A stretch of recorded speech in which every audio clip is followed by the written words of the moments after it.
and new research is looking to provide insight for parents. Now, we are joined now by local physician Dr. Timothy Quinn, here to tell us what that research entails. What can you tell us about this, Dr. Quinn? Everybody wants to know, is it safe? Right. I mean, there's a lot of research coming in every day, but before I even touch on that, I'd like to read this from the Mississippi State Department of Health. As of July the 19th, 2020, no child under the age of 18 in the state of Mississippi has died from COVID-19.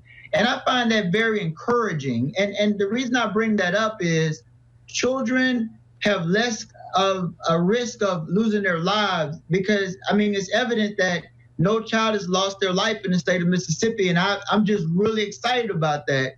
The research has repeatedly demonstrated that children, they can contract COVID-19, but they tend to fare better. I mean, most of the children have very mild symptoms, and I'm talking maybe a runny nose, a cough, maybe a little shortness of breath.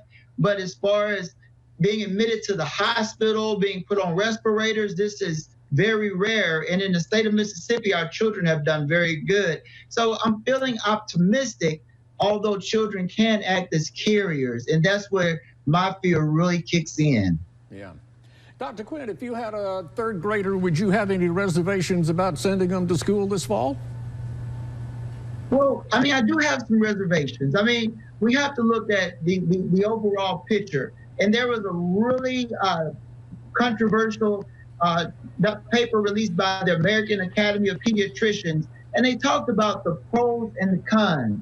I mean, basically, children not going to school, they're going to be at a deficit for many, many problems, such as the learning. I mean, the learning is not where it was when they were in school face-to-face with the teacher, but also, you know, social issues that we might not consider. For instance, a lot of children depend on school for their lunch, for their nutrition every day. Teachers diagnose conditions such as ADHD, learning deficiencies, even child abuse. There's so many benefits to children going to school, to just include the normal socialization process of learning how to interact with others appropriately. And I'm speaking of younger children, although we do have to be aware that there are risks involved. But you know, we just have to look and weigh it. But what I really like about the city of Jackson with JPS is, for a lot of the children, they're going to get the option to do either or, but it just depends on the specific school. But the bottom line is, we just have to look at the big picture on a whole.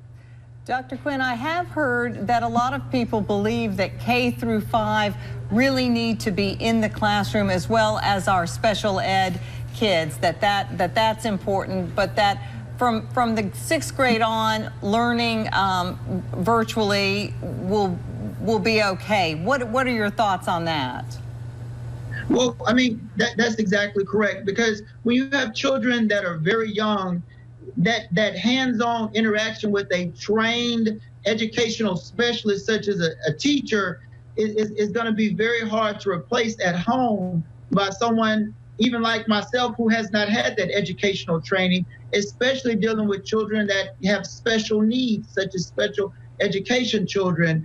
But at the same time, the school can and will and has demonstrated that they're going to do everything in their power to put in all the significant arrangements to protect the children as much as possible, to include children over the age of 2, according to the CDC recommendations, to wear a mask at all times, trying to socially distance the children as much as possible, leaving them in the same classroom all day instead of changing classes, instead changing the teacher from one room to another, and trying to have activities outside where they can really spread out when able. So the school is going to do everything they can, but at the same time, we cannot afford to compromise the education of our children right now.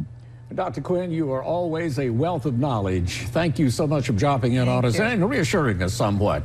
Looking forward to hearing from you again here soon. Thank you, Dr. Quinn.